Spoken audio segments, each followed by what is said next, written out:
I guess one of the best memories of my daddy is when he used to come up here.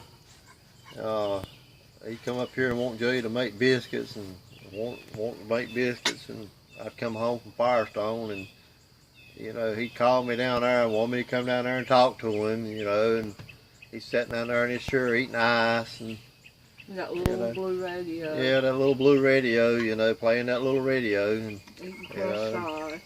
Then another thing, when we were growing up, he always wanted us to work, put us to work. He'd have something for us to do, If all us boys, he'd be leaving to go to town, and we'd be trying to hide to keep him from telling us something to do, because he'd put us to doing something, So he'd hollering that out the window. Yeah.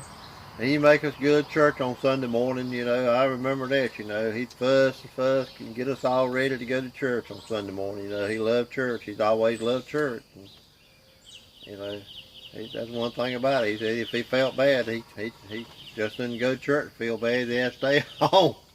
Yeah. So, Yeah, he did. He was like he was, he tried to raise us to do right, and the best way he knew how, so. He loved us all, He whooped us when we needed it. I got plenty of whoopings. That's why I'm so good today, I reckon.